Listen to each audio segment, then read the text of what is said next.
Hello, welcome to Drinks with Ron. I'm Ron, and that delicious smoke that you see there, for once, is not coming from me. That's from the grill. Oh, man, do I look tired? I feel tired. I've been off work for a month straight, and today is my first day back. And even though I don't do a whole lot of things, it just got me, man. I've been running since I got home. But let me not delay the cooking anymore because, well, it's kind of time sensitive. So if I sit here and ramble too long, these here burgers gonna pay the price. Now this here's a gas grill, so it's got plenty of hot spots. You've got to be cognizant of where you're putting things. I read an article, I don't know how many years back, some highfalutin, maybe it was the New York Times, I'm not sure, I don't remember. But their hypothesis was grilling sucks and you know it. And they went on to try to prove their point by talking about all the bad things about grilling, and one of their main points was hot spots, inconsistent cooking. Well, let me tell you, bud, I fucking love that, okay? I love hot spots. Now granted, I'm a grill guy. I prefer charcoal, but my family, pain in my ass is what they are. They used to give me no notice when they'd be like, we should eat in 15 minutes. I'm like, well, it's gonna take 35 just for the charcoal to light and then calm the fuck down so I can start cooking, so no. So I went to gas. It's convenient, it's easy. But even when I was using charcoal, which again I said is the superior method, and if I'm cooking a steak, charcoal it really needs to be. But even when I had the charcoal, I would move that around when I set up the coals so that I had hot spots. I like some variance in temperature. It allows you to do some things that just, you know, and I'm sure regular flat griddle has hot spots as well, but it lets you do some extra things that you can't quite pull off, and everything's even. So I like that. There's an art to it. I don't think that's a negative. I think that just means you don't know how to work your grill well enough if the hot spots fucking throw you off. But let me digress. Pseudo from Toppling Goliath. It is a hazy pale ale. This one says it's a single hop. Ooh, all Citra. I had to check because they actually make about 8-10 variations off of this, where they change hops and they double hops, and so yeah, you can get about 6 or 8 different Pseudo, all slightly different colored dinosaurs. I like to call it a dinosaur beer. Very, very good beer. Now the key with a burger is they always say one flip. You want to do one flip. So if you subscribe to that one flip method, the key is that you need to start getting everything that's running out of there. I don't know if you can see that. Getting this right there. It's a prime example. It's starting to come through clear. You're still seeing some blood pools over here. So once you start to see everything coming out of there clear, then you're pretty much cooking through, and you just need that one flip. Toast the other side. Usually a couple minutes after that, I'll huck the cheese on. I'm from Wisconsin, so though I'm not a big cheese guy, I do take it seriously. And for me, provolone is the perfect burger cheese. I mean, it's already round. It's got a high melting point, so it doesn't just fucking, like, it will stand up to a little bit of heat in there. And speaking of, I didn't bring the provolone out. Now I'm up a creek. So I flip them. I'll finish this episode, then I'll run and get the provolone to finish it up. All right, problem solved. So, man, I said a hazy, very hazy pale ale, and I'm outside, so the light actually does justice to the beer for once. That is a fairly accurate portrayal, slightly lighter than you're probably seeing it. A lot of Citra, really, like kind of grapefruity. It's called a Belgian dip.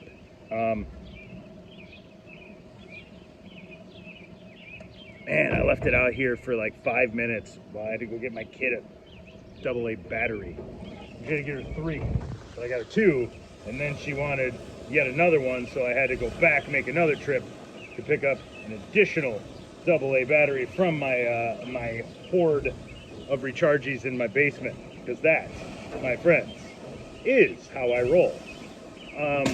Holy mother father, what was that? Oh, that was a shit. That was a refillable lighter. This still had fluid in it.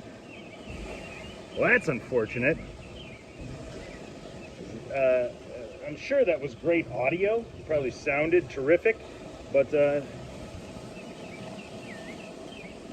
not what I was hoping to have happen here. Anyway, I will digress for a second time, and this is what I brought my point to you earlier, the hot spots. So you can see they're cooking hotter over here than they are over here, so when I flip, you gotta kind of do a little dance. You move them around. And then you get them over, so the ones that aren't quite cooked through, you move them to the hot spot to do the second side. It's the whole thing. And like I said, if that's too much for you, you shouldn't be grilling. Just fucking microwave yourself some Easy Mac and get away from my cooking utensil.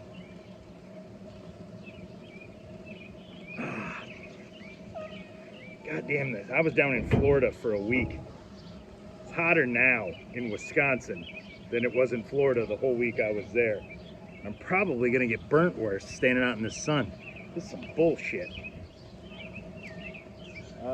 But yeah, can't see them because they're only about yay tall. But I had to get some sunflowers from somebody. They were already grown to replace.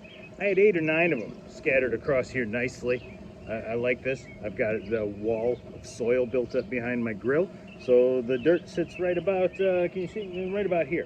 And yeah, you get 6 feet on those sunflowers, and it's a nice screen all the way across. Blocks the sun and might obscure anything that you might be doing in your backyard, which you don't want, you know, eyes upon. Yeah. I was pinning it on the rabbits at first. Rabbits and squirrels is what the internet tells me. But then my CSI skills kicked in, and you know, the rabbits, see, they got these big teeth. I don't know if you know this. I'm kind of a rabbit expert.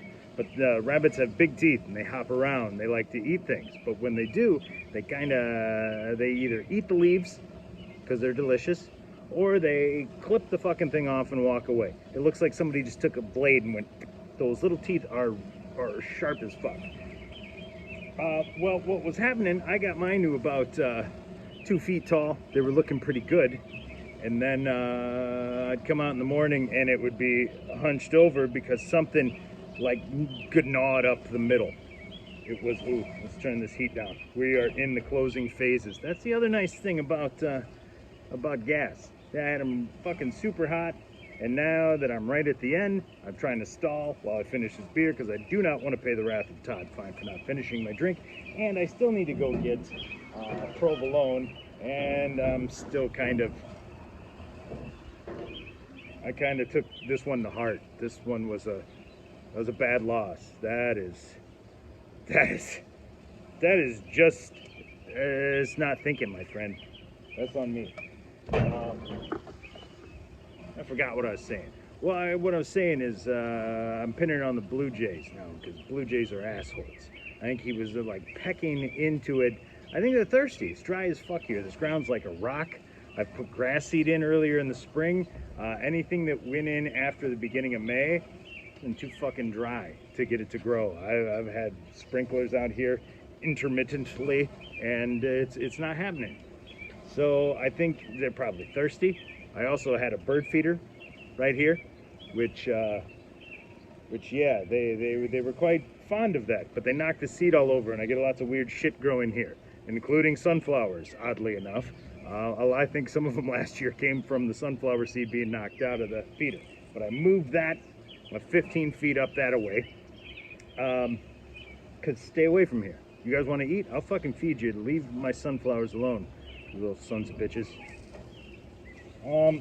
But again, like I said, we're if you subscribe to that one flip standard, as it were, I believe we have reached that.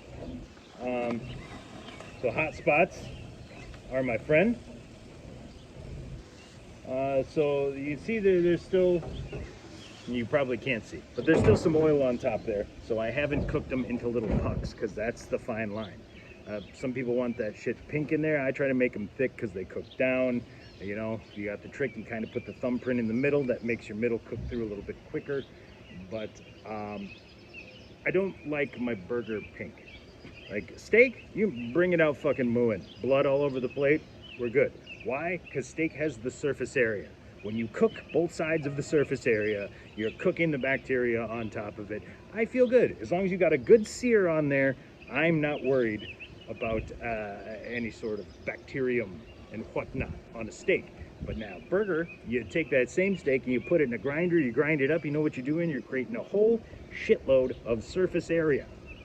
And then that surface area is also down inside because you're smashing it back together. It's real bad in that regard. So, yeah, for me, burger, it's got to be fucking cooked through. I don't want any pink meat that may have had surface area that touched the air and whatnot. But I've failed to drink my drink, and I've rambled on. So I've turned this off while I go get the provolone, or as it's been called before, burger cheese. And I'm going to bring it back out and throw it on the grill. Damn it.